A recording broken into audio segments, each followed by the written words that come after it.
Well, folks, welcome to one more edition of Politics and Random. I'm Willie's host. Thank you so kindly for being a part of the show. We're going to have a great show for you today, and I want to start real quickly because we got to get into that interview with TrustWomen that we didn't get through yesterday. And and in my what I'm supposed to do to get messages out, I've got to get her interview out. So let's go ahead and start real quickly. Michael Rudden, welcome aboard. AVQ, Bridge MCP, Deborah John from LA, welcome aboard. Eric Hayes, be careful out there. It's raining like hell. The world could be doing much more to help India. You've heard of flatten the curve. If too many people get infected at the same time, they'll overwhelm their doctors and hospitals' ability to cope. Then the overflow will lead to a large excess unnecessary death. This is such worse than I thought. This is grim. I'm not going to read the whole thing. India is going through a whole lot of stuff, but it's not only that India is going through a whole lot of stuff, but because so many people are getting infected, so many people are getting the disease, what can also happen is we can get mutations of the disease, and that will permeate itself throughout the world. So people that may think, oh, that is over there, we need to start thinking about the entire globe as an infrastructure that we have got to keep together for our own sake as well. Moderna is pledging to supply the world with billions of COVID-19 vaccine doses. Protesters say it's not enough. That's enough doses for a quarter of the world's population, a substantial quantity, just not enough before the next variants may require booster shot. Exactly right. I'm not going to continue that. I'm going to just state I've been going over that data for quite some time now. We have to get serious. First of all, we need to stop allowing these corporations to dictate how this is going to go. We need to go into a mass production system all over the world. India, China, Russia, Brazil, all the big countries need to build these factories. These patents need to be destroyed. This stuff was made with your tax dollars. This messenger RNA isn't a new thing. It was created by government dollars long time ago. Now this was a perfect test case for it. And now that we're going to have corporations building and making all the profits, to hell with that. That is anti-human. That is immoral. It is time for us to kill those patents and go ahead immediately and make this public domain for the world. We can pay them to make the drugs, and if they decide that they don't want to be a part of it, then we can create the factories to do so on a governmental level. It is time for us to get serious. Capitalism is killing people. We're not building the amount of drugs that we need to build because we are restricted by who wants to make profits from it. Hawaii became the first state to declare a climate emergency. Yes, climate change is a national emergency, one for which we only have a few years remaining to mount. Look, all of that is true. All of that is true. We know it. Let's keep repeating it. Thank you for stating it, guys. Read it. I can't go any further on that. Paul Fleming from ATL, welcome aboard. Eric Hayes, welcome. Norman Reynolds, welcome aboard. Nanette Bird Smith, welcome aboard. Let's see. Eric Hayes, no, Egberto, we just need to help them out. No, we need to solve a problem, a worldwide problem. Science is important. Science is important. Science is important. We have to know how these diseases get transmitted. If we don't mitigate it at the start and wait for what happened in the United States where we killed a lot of people, that is what. Capitalism somehow brought these vaccines to us, didn't they? No. Didn't you hear what I said in the beginning, Eric Hayes? It was your tax dollars that funded messenger RNA. This is not anything new. Capitalism had nothing to do with it. Capitalism had everything to do with marketing it. Let's start being honest and get the truth. Put it in your head, my brothers and sisters. Your money paid for messenger RNA, which is the basis of Moderna and Pfizer. Thank you so kindly, folks. Let's go and move on to our interview, and then we'll come back and have a chat. Let's get busy. Vamos a comenzar esta cosa ahorita mismo. Welcome to one more edition of Politics Done Right. I'm Egberto Willies, your host. Today we have a special guest. As you know what's happening in Texas, what's happening all over the country, not only with insurgents, not only with all these different issues, but also with an issue dear to the hearts of many women. Today we're lucky to have Julie A. Burkhart, founder and CEO of TrustWomen. She's a former advisor to Dr. Tiller. Yes, that Dr. Tiller. And has led the fight for choice in legislatures, courtrooms, and at front lines of reproductive justice has been at the front line of reproductive justice for the last 3 decades. Julie Burkhart, welcome to Politics Done Right. How are you doing today? I'm fine, Egberto. It's really nice to be here. So Thank you for having me. Absolutely. But before we get into talking about the, the the organization that you're in, let's talk a little bit about what's happening in this country. We have turned into a pretty darn violent country, wouldn't you say? Or maybe we have always been. What's the case? Well, I would say yes, and yes, and yes, that we have always had violence in this country. Some of it, I would say, has been less visible, or people haven't paid attention to certain violence in this country.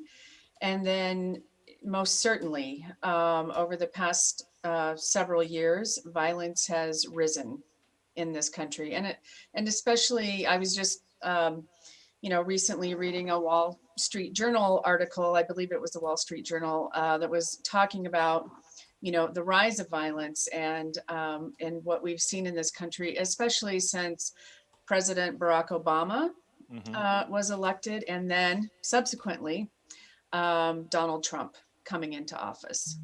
Yeah, Donald Trump kind of really pushed a lot of buttons. He always talked about he was able to get to the bad part of the carnality of humans because he was able to bring out all the things that people were scared of or the misinformed. That he was just good at that.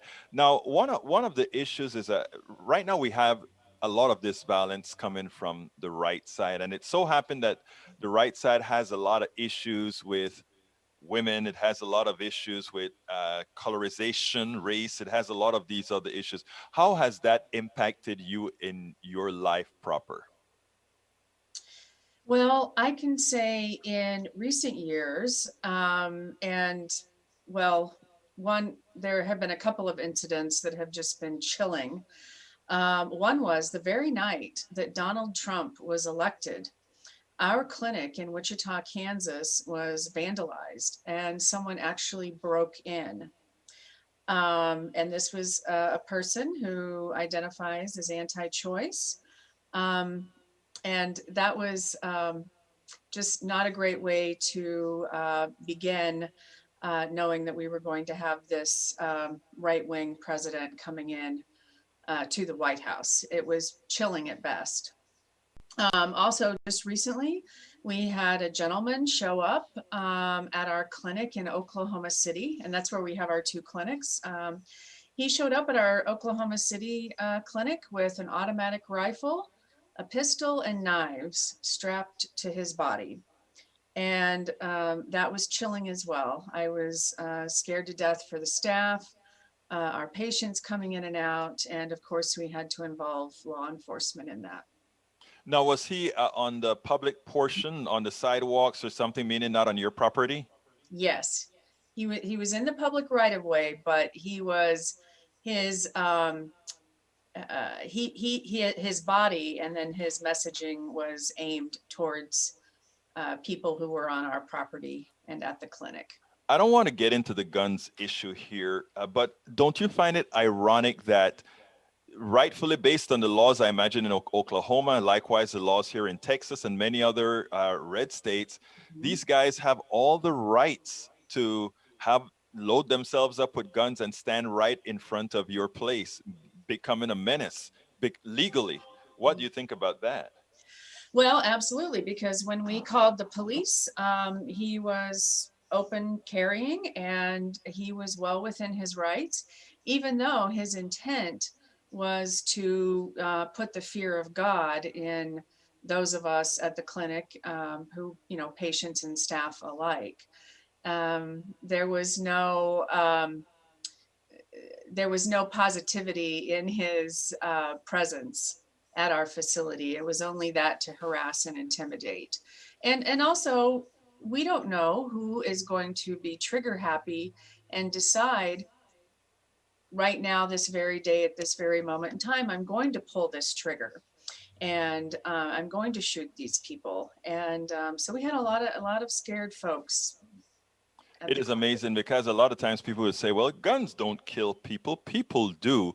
But it's interesting that people in countries where there are not a lot of guns, meaning a lot of people don't have access to use the guns at their whims, a hell of a lot less people die, right? Correct, right. A lot fewer people died, right. And right, this is, I guess, getting into the gun issue, but how many people in this country every year are, killed by, by gun violence? Yeah, And well, yeah. let's talk a little bit about your past experience with Dr. George Tiller. Tell us a little bit about your feelings there. Oh, well, I will say that I miss him every day. He was just one of the best people I've ever worked with. As you can tell, I have a sign on my wall there that he actually gave me that was hanging on his wall at one point when I worked for him. He, his spirit was one of compassion and giving the best medical care to people that he could. And, one thing that he would just say very simply is that, people need a little help every now and then. And he felt that his job was to give people that help. I would also say that this, the abortion field for him was something that came calling for him. He did not go looking for that. Um, just the way that that evolved in his life. He was actually going to be a dermatologist, if you can imagine that. Amazing, yeah. Which is, a little more low key than being an abortion provider. But because of the way things worked out in his family and then patients coming and calling, asking him, that's the way his life professional path. Um, he believed that, well, he would always say, I'm a woman educated physician. And, women are able to make difficult, complex decisions for themselves and come to reasonable conclusions. And so he looked at himself more as a facilitator. Um, I find it amazing that for the people that there are a lot of people that, first of all, let me ask it this way. A lot of people frowned on abortions. Um, why shouldn't they frown on abortions? Give an explanation to those people who frown on the practice and why they shouldn't. well, I would say one reason is that you never know how your life is going to unfold. Um, and so here, there are a couple of examples. Um, in talking with people who would identify as, say, Republican, maybe more to the right, people who would say, I'm pro-life, I'm anti-choice, I don't believe in abortion. Well, if you dig deeper sometimes into those conversations, you find that those people actually have been faced with having to make that decision. Just recently in talking, with some gentlemen who their partners had had abortions. One definitely was, there was a fetal abnormality and their baby was not going to survive. I forget what the other reason was, but those are two prime examples of you just never know. You never know how life is going to unfold.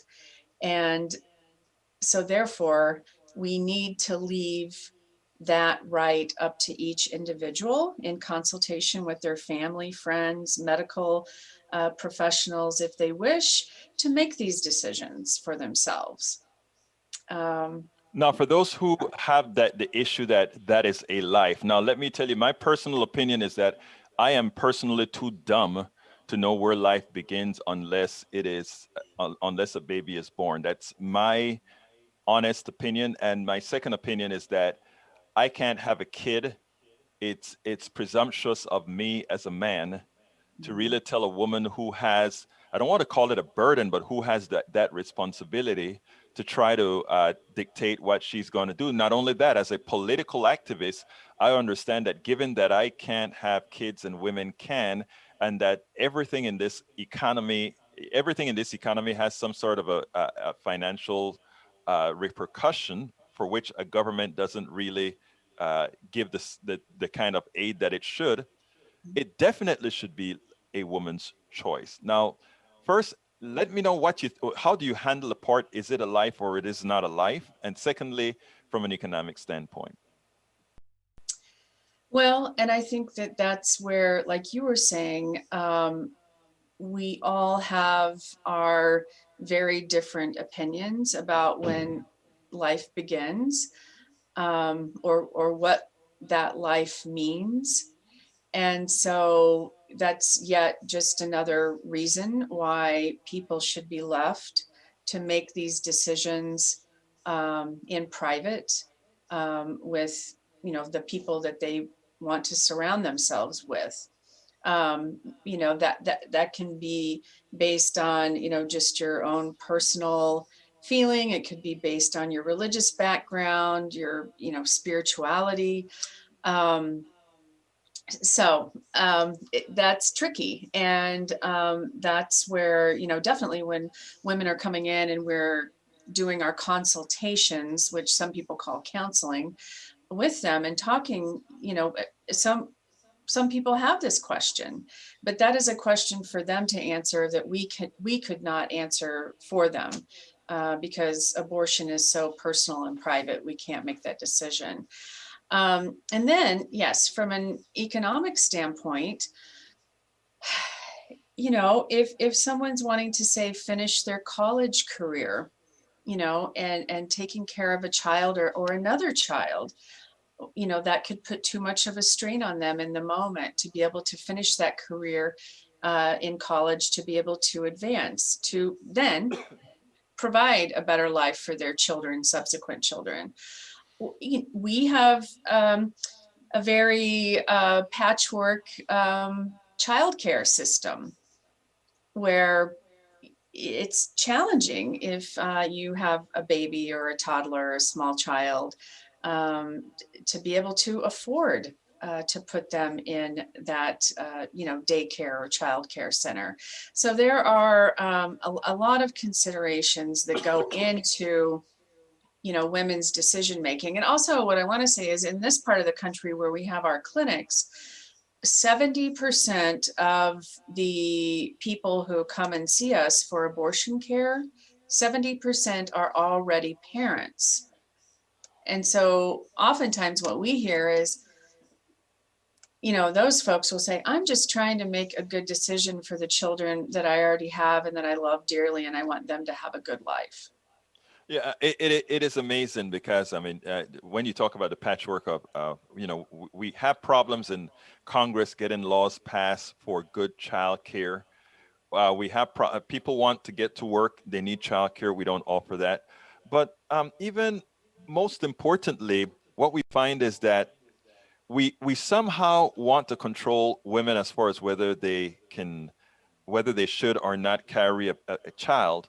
But after that child is born, the policies that are necessary to support that child to make sure they live, many times it's not there and they die, isn't it? I mean, so there are a lot of things to look in that regards. Okay, tell us a little bit about TrustWomen. Yeah, I would love to. So I founded TrustWomen in July of 2009, just a few short weeks after, as you had referenced, my former boss and mentor, Dr. George Tiller, had been assassinated. I fortunately had some just wonderful friends and family and colleagues coming to me and saying, okay, what are we going to do now?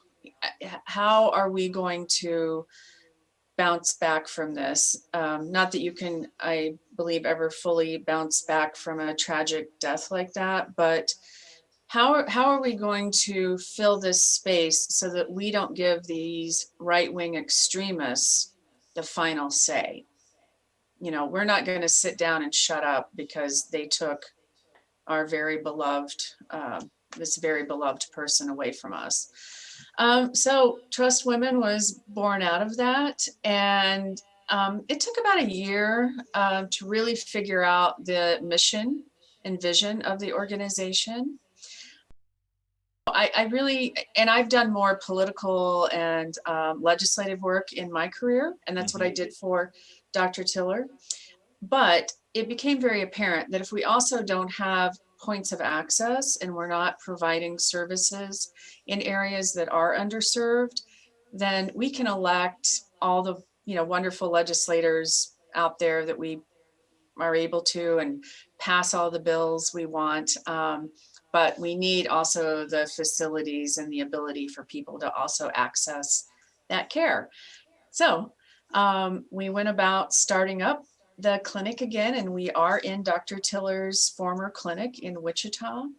Or Kansas, right? Yes, in Wichita, Kansas, which I just feel just really blessed and happy every day that we were able to make that work. Is that the only location in Kansas? That's No, it. Okay. there are two clinics in Kansas City that provide services. And then we also have a Planned Parenthood in Wichita, but TrustWomen in this part of the state is the only medical and surgical abortion provider. So we're the only medical and surgical facility outside of Kansas City. Wow. Yeah. And you're in Oklahoma City, And in another state with a lot of restrictions. Yes. And there are also three other providers in the state, but we're the only provider that goes up to the legal limit, which is 21.6 weeks gestation. Hmm. So we see a lot of Texas patients as well. I can imagine. Now, what are the states with the most severe restrictions, as you recall right now? Oh, goodness. Well, Mississippi, Oklahoma, um, Arkansas, Louisiana, um, Texas. Missouri, Texas. I'm in let's Texas. let's not leave Texas off. We're actually waiting for a decision to come down from the circuit court in Texas. So I guess, for example, I was looking at a New York Times article on abortion access. It was several months ago now, but basically it came straight down the middle of the country through the Midwest and all through the Southeast. And those are the states represented that are incredibly regulated with punitive anti-choice laws. Uh, that is sad because that has an impact, and people in red states look for abortion too, and we know that if it's not there legally, women are going to do what women have to do to get their lives together, and those who are incapable of doing it, we've almost sentenced them to many times to economic disaster. Your point, your thoughts? Yes, that's absolutely right. And that if we are not giving people that ability to control their own fertility and make those own decisions and choices for their lives, it's a sentence of, taking matters into their own hands, which might not be safe. Also, more poverty.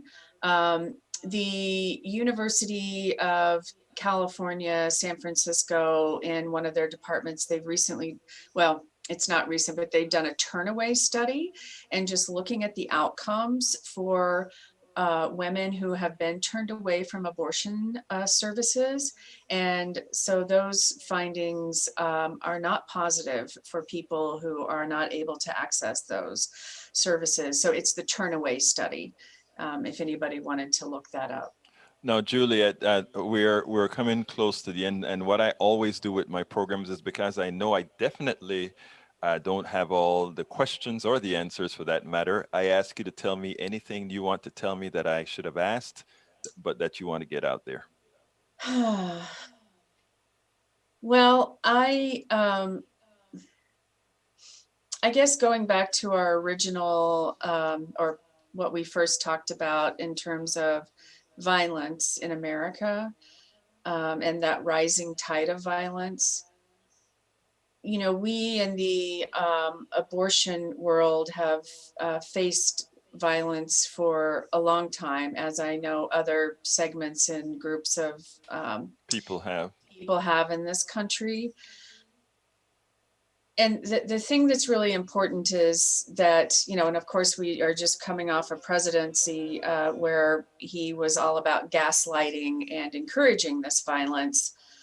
But when we see these extremist groups, no matter who their hatred is targeted towards, feeding lies, the disinformation through social media, that is, giving that permission and feeding those false beliefs, that is damaging. So I wish people could just really see that, just how damaging. And I'm sorry, I'm not being very articulate on this here, I but understand. I think everybody understands exactly what you're saying. okay, yes, and it's and just what I or Dr. Tiller had experienced, bombings, flooding, windows shot out, knocked out, and then his ultimate assassination. And what good does that really do for us collectively as a country and a people? And so it's sad, and to be driven by such fear. It is in fact sad. Well, Julie Burkhart, founder and CEO of TrustWomen, thank you for what you do, and thank you for how you stand up to all the negative, because we do need you. So you have a wonderful day, and thank you so kindly for having been on Politics Done Right. This has been a pleasure, and thank you. Thank you so much. We imagine she was there. She's one of the women who worked with Dr. Oops, what? Just went to brain for it.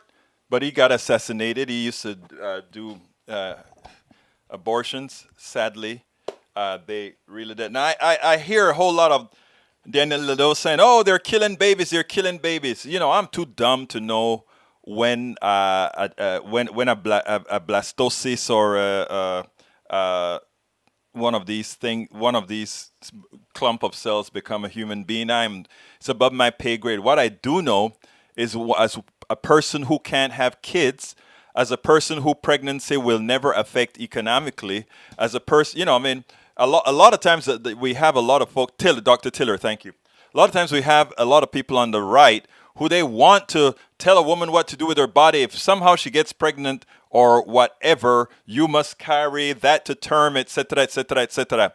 And when it is time to help her raise the kid, first of all, I respect the conservative who says conception begins from the time that sperm reaches the egg, and no abortion under any circumstances, no, whether it's rape or whatever, because that was created by God. The problem is they have all these exceptions, right? And once you have one exception for something like that, it means that you're given plausibility to all other possible exceptions that have a material effect on somebody's life, right?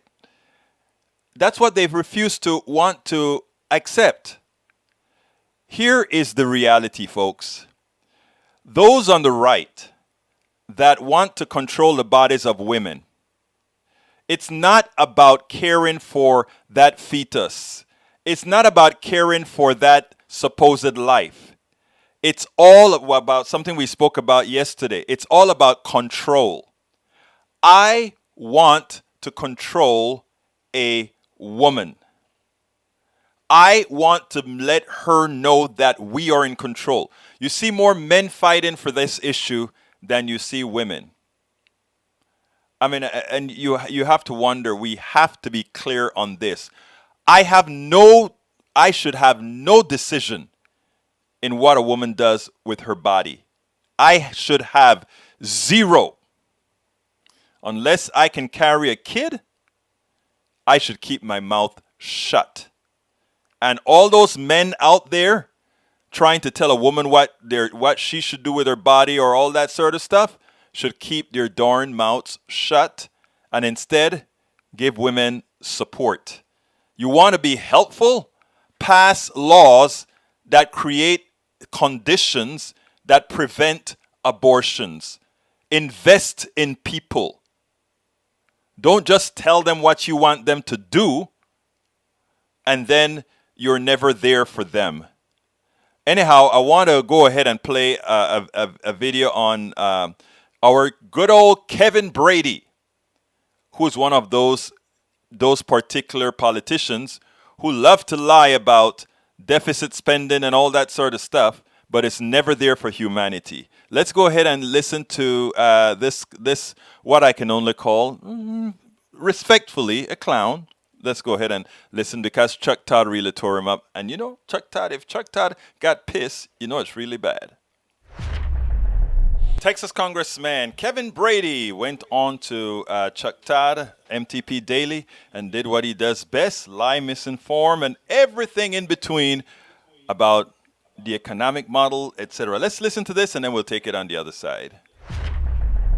It does feel as if Washington Republicans, many people like yourself and maybe Senator Tim Scott and Senator McConnell, still want to have the Republican Party be the party of fiscal discipline, but it doesn't look like that's a message that's taking hold inside the party. Do you think the party has lost its interest, that the rank and file has moved in another direction? They lost their interest in these deficits? Yeah, great question. Absolutely not. I think that this rising deficit keeps most Republicans awake, and especially right now, because clearly we're seeing just an unprecedented spending spree on a lot of programs that Americans don't necessarily want or need, and it's going to land obviously on our children. I think the biggest issue right now is what we can do for the debt is to grow this economy. The president's been fortunate. He inherited a strong recovery and life-saving vaccines. But I think right now, I worry he's sabotaging the jobs recovery because of these crippling tax hikes. I think it's going to land on working families, will drive jobs overseas. And look, that's the last thing we need right now. Well, you talk about, the fiscal issues. Your party, when it is in charge, has not once lowered the debt, not once lowered the deficit. It's not happened. You know this. It is not happened. So that's Why? a bit, so Chuck, that's a bit misleading, because my first several years in Congress, we balanced the budget as a Republican Congress. The debt went up, of course, and because a of the way president. we borrow Social Security and Medicare. Yes, in a Republican Congress, because the Democrat president didn't do it when he had a Democrat Congress. And by the way, in the 2 years after the Tax Cuts and Jobs Act, we had the two highest record levels of income and revenue into the United States government. So we know if you grow the economy, you grow revenues. It is not misleading. Republicans have had full control of the government multiple times in the 21st century, and the debt has skyrocketed both times. Why?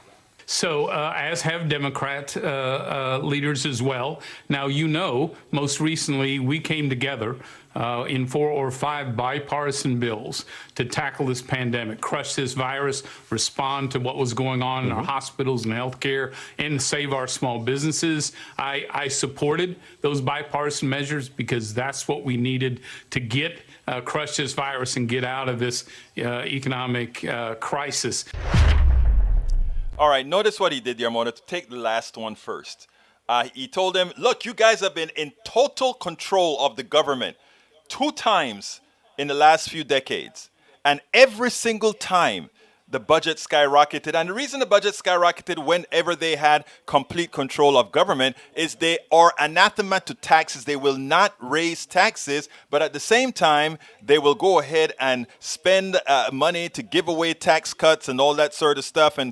But the way they raise taxes is sort of things like user fees and all that sort of thing. And that is the reason why they have always exploded the budget. There's nothing fiscally responsible, nothing conservative about conservatives in Congress. They have never fulfilled the promise when Ronald Reagan. And by the way, the second thing I want to talk about, when they talk about spending like they're spending like crazy, and they balance the budget once.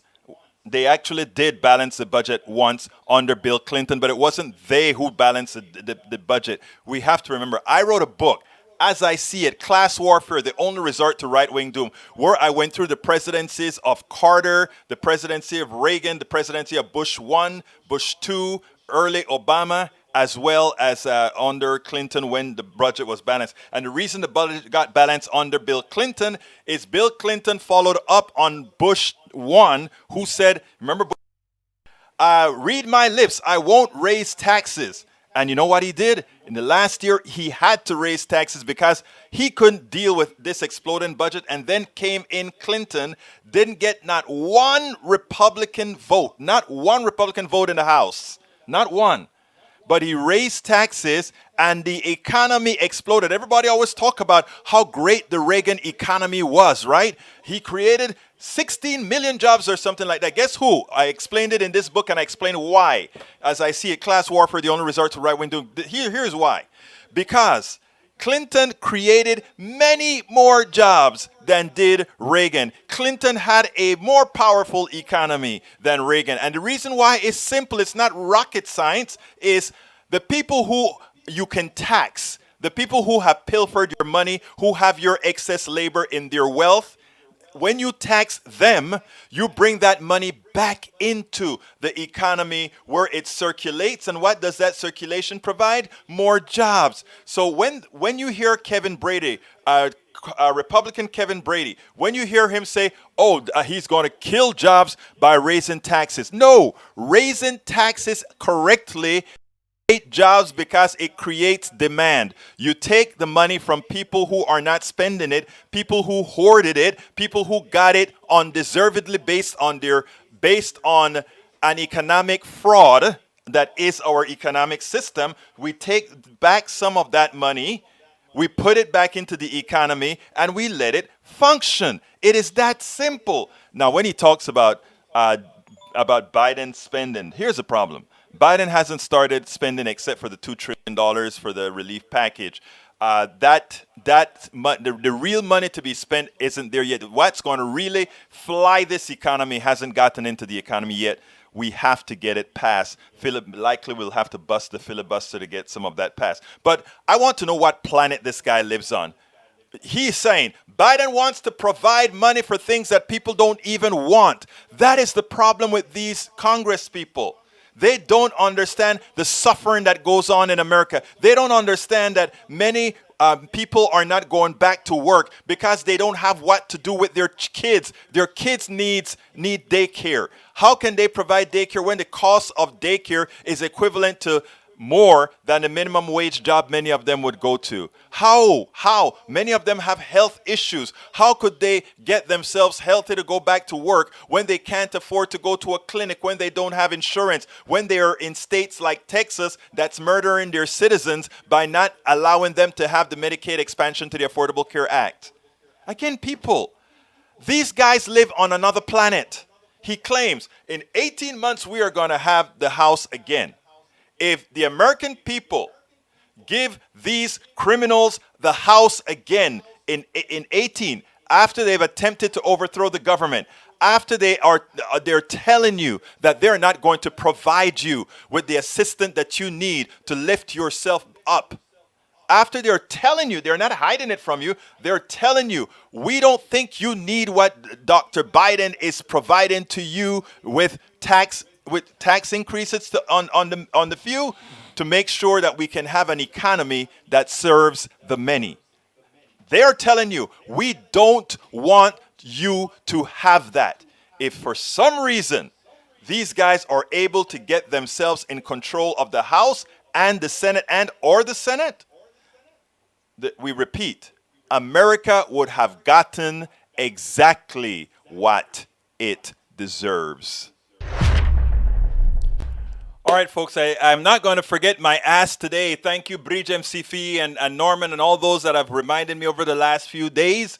Anyhow, let's go this way. If you are on YouTube, please support this program. We are out there telling the truth. We are out there giving the progressive message. We are out there counteracting the criminals like Kevin Brady and others who are misleading you into voting against your own interests, in effect causing the deaths of many Texans. I know it sounds radical to say that, but That is what's happening. That is the effect of allowing their policies to metastasize. It has metastasized in Texas for several decades now, and we can look at the sickness rate in Texas. We can look at the uninsured rate in Texas. We can look at the death rates in Texas. This is directly a responsibility of the policies that the Republican government in Texas has done. We are there to expose it because many of the institutions, many of the papers, etc., won't. Why can't they? Because, again, they are owned and paid for by the plutocracy. We are owned and paid for by those, the people, we, the people of the United States, in order to create a better union. So please, folks, please click that join button and become a member of the PDR posse. You would help offload the cost of getting this done. You help me. Actually, folks, I also need to I need to hire about 2 people part-time to help it out. It's killing me. So please help us out. Click that join button, become a part of the PDR posse. And by the way, our PDR posse has a correspondent cup that you can purchase to help support us as well, created by Bridge MCP, the leader of our PDR posse. And look, there's a lot more that's going to happen with our PDR posse, along with the release of our new book, how to make America utopia. We are going to have a page. We already have the page. We just have to build it out, that we're going to help folks with. So please go ahead and do that. If you don't see the link to the join button, or if you're on another network, just go ahead and click this that I'm putting in here. politicsdoneright.com/YouTube, politicsdoneright.com/YouTube to join us. You can also support us. We need a lot of patrons, folks. We don't have enough. Please support our Patreon at politicsdoneright.com/patron. Patron is spelled Patreon, Patreon, politicsdoneright.com/patron. Or you can always support us, of course, via PayPal, politicsdoneright.com/PayPal, politicsdoneright.com/PayPal. Oh, I didn't show the cup. How bad of me. So let me go did about 30 seconds more talking so that I can actually do some, so that you can see all those people that have purchased our cups so far. Anybody who have purchased our cups, books, or whatever, please take a picture of you. If you're not too scared, and just send it out. I'd love to. Look, I like to expose all of you that are actually helping out. If you go to our page at Willie's Media LLC, you'll see all those people that have helped us keep this stuff going. But also, I like pictures as well. I know a lot of you guys are shy, but I love pictures. I love to get it out there. Anyhow, you can also support us by purchasing the book. The book is called How It's Worth It. How to talk to your right-wing relatives, friends, and neighbors. How to talk to your right-wing relatives, friends, and neighbors. You can get that book at the Amazon link that I just put on the screen. But if you want to get rid of the middle person so that we'll make a few more pennies on the book, instead of completely going through the Amazon channel, which you know is a billionaire channel, you can always go to politicsdoneright.com/store, politicsdoneright.com/store. That will help us immediately. Look, until I get to about 1,000 members, I cannot get a producer. Until I get a producer, all the bookings I've got to do myself. I got to find all the politicians, all the activists, all of those that you see on the screen, which means 16-hour days, 7 days a week. When this pandemic is over, I want to do some more traveling, so I'll probably come up with a GoFundMe, because I've been thinking about getting some paint to put on my car that just says Politics Done Right and drive around the car. I'm not sure what I'm doing yet with that, but you know, there are some other conferences that we're going to be going to. Put a mug in front, your mug, and take a picture. Yes, please do. And here is the mug as well. Let me put it closer. Designed by Bridge MCP. Anyhow, Egberto, why not an intern? Here's, a lot of people say, hey, get an intern to do this XYZ. Here's what I feel. You know what I preach, Medicare for all that good stuff. I wish we had Medicare for all where everybody taken care of, which means I wouldn't have to have that cost. My taxes that I pay and all of us pay, as a society, we take care of each other. I can't, with all the stuff that I talk about, ask somebody to come and do all this stuff for me and not pay them with health insurance. My wife asked me that one time, and I said, you know what? I preach that, how bad these companies are. They have people working, etc., and they're working at a discount. If somebody wants to help me, like Norman went ahead and Norman did the voiceover for the book. As Norman's an engineer, retired, and he decided that he's going to do the voiceover for the book. That's great. Bruce Pollard decided that he was going to do some editing on the latest book, How to Make America Utopia. That's great. But to have somebody that's going to do a steady set of work for me, there's just something deep inside that I can't, I just don't feel right not paying somebody what I know they're worth. And that's the thing. So I just go ahead and I kill myself to do it because I preach that people who hire others, if you can't afford to pay them, you have not a company but a hobby.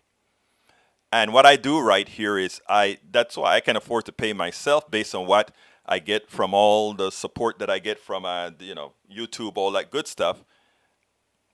It takes me 16 hours to do it. But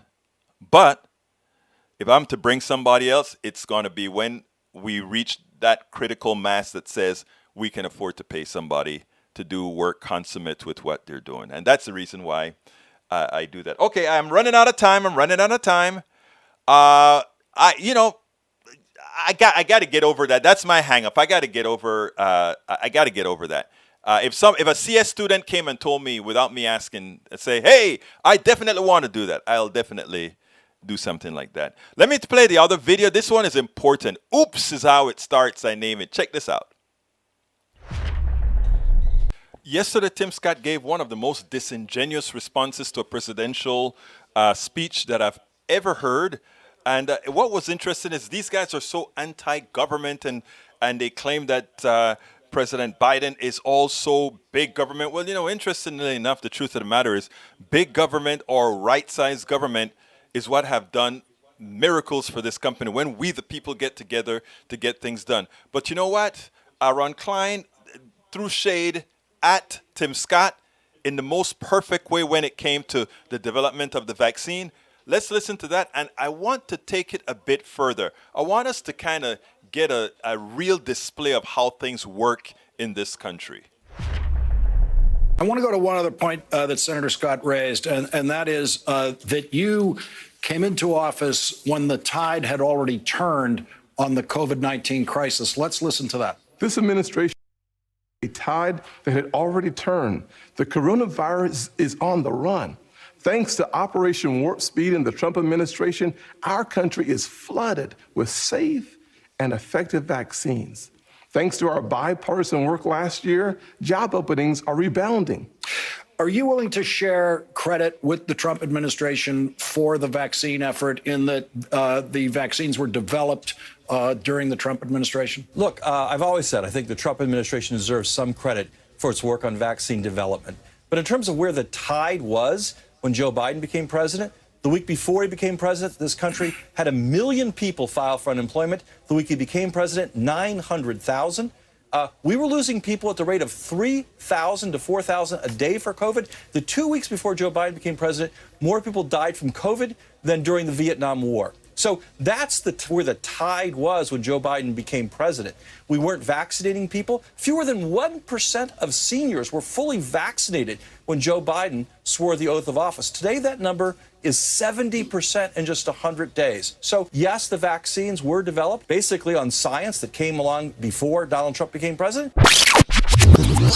Yes, the vaccines were developed basically on science that came along before Donald Trump became president. But sure, happy to give the Trump administration credit for moving that along. But the key thing isn't vaccines, it's vaccinations. It's getting those shots in people's arms. It's getting the economy turned around. That's what started when Joe Biden became president. And that's what we've made so much progress on these past 100 days. The first thing I want to do is to show how effective he was in pointing out, no, we had not turned the corner. And he didn't just say that. He enumerated all the things that were failing under Donald Trump at the turn of the presidency and how the Biden administration made it much better, made it go in a positive direction. Secondly, he gave a very important statement. The fact of the matter is, this messenger RNA that is using the Moderna vaccine and the Pfizer vaccine, they didn't just happen as this coronavirus showed up.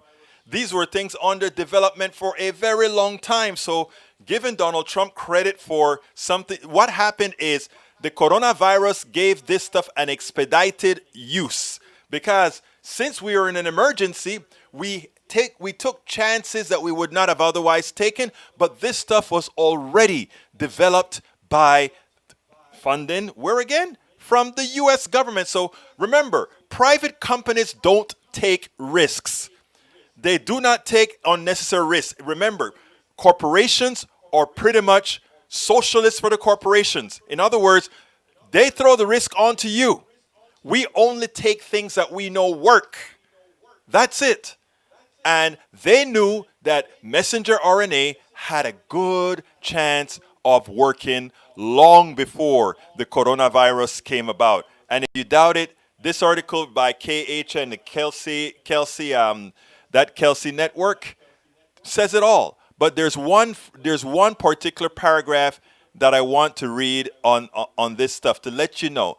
Whereas they give you the impression that somehow, magically, these things were developed, the vaccines made by, here's what the article says, the vaccines made by Pfizer and Moderna, which are likely to be the first to win FDA approval, in particularly rely heavily on two fundamental discoveries that emerged from federally funded research: the viral protein designed by Graham and his colleague, and the concept of RNA modification, first developed by Drew Weissman and Kathleen Carico at the University of Pennsylvania. In fact, Moderna founders in 2010 named, and this is 2010, 10 years ago, named the company after the concept modified RNA equal Moderna, according to co-founder Robert Langer. So please, don't let it believe like this was some miracle that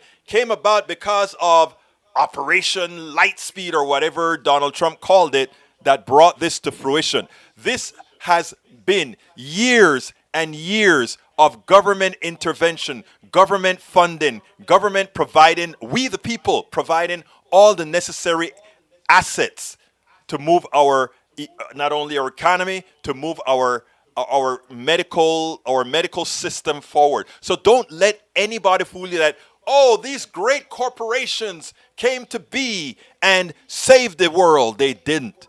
We the people provided the funding that developed the technology needed that these corporations that are going to make a lot of profit on without giving us anything back, they are going to make the profit on it. Don't it. So when Tim Scott comes out and give the impression like somehow President Joe Biden is giving away the shop, you want to spend all the government money, remember, our government was responsible for the technology used to develop these vaccines that are going to save the world. And we the people deserve to actually get something out of having done all of this.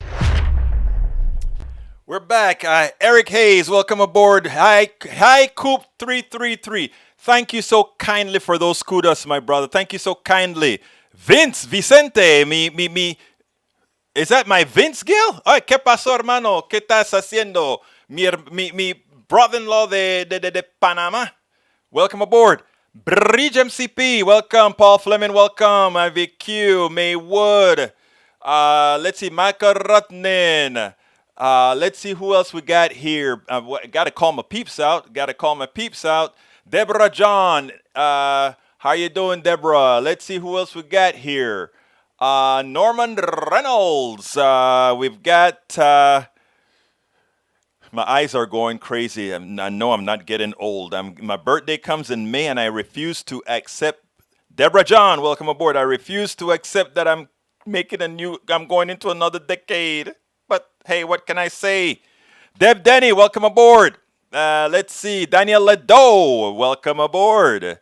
Let's see as I scroll up. I think I got Haiku 333. Of course I did. Who else? Deb Denny, I think I got you. Oh, man. Bruce Pollard, welcome aboard. Paul Fleming always says, checking in from Atlanta. And then who else just checked in from LA? Nanette Bird Smith. Let's see. I think Rod Valencia, bienvenido. Who else we've got here? It would be funny. Yvette Avery Herod. I always point out Yvette because I'm like a what is it? Yvette is my hero. Anybody that works with unions that are trying to unionize employees, that are working their butts off to give people power, it's like a turn on for me because it's like people power. We're bringing it back to people. So I want you guys to keep her name in your little Rolodex. Those are olden days. It's now in your contact list, right? Because if you ever get an email from her or she comes on and talk to us again, says, hey, I'm raising some money to do this or unionize whatever or build that, we need to be there for her. All right, let's continue. Let's continue to see if I missed anybody. I probably missed a lot of you. If you go ahead and put your stuff back in the bottom of the, as a new message, I'll pick you up. Let's see. Well, ladies and gentlemen, it's time for yard work for the next 3 days. See you on Monday. Anyhow, folks, look, thank you for being here. I just need to tell folks a few things because you were asking about why is it slowing down with the injections. First of all, I'm going to try to be kind. I want to tell the people who follow the Trumpists, please stop being so gullible. The vaccine has been taken by hundreds of millions of people now. And we really need people to start taking this vaccine to prevent the mutations. If the vaccine is active, we'll get mutations which will eventually render some of these vaccines moot. So everybody has to cooperate. If you want to kill yourself, it would be great only if you're not taking others with you. The problem is as you get sick and others get sick, you're changing the virus. You're making the virus a different type of virus that would require boosters, which means a hell of a lot more money for the vaccine manufacturers, the pharmaceuticals, a hell of a lot more debts for people who cannot cope with these variants. So in effect, you are complicit as well for allowing others to make you ignorant into killing others. Bottom line. So my ask to you is to kindly, respectfully have others please take the vaccine. I've had both of mine already. My wife has had both. My daughter has had both. So we are mostly protected except if some crazy variant comes in. And with what's happening in India, because they have a right-wing government as well that thought it was all okay to just open things crazily, now they're going through what we could go through, which it's massive debts. Not even in China, not even in Russia are we seeing what is happening in India right now, and Brazil for that matter. So please, folks, take your vaccine. It's essential. Those of you who are supposedly moral and think of other people, consider it your duty to save others. Now, there are another group of people that have a resistance. And I have, and these are people who are used to the medical system not being fair with them.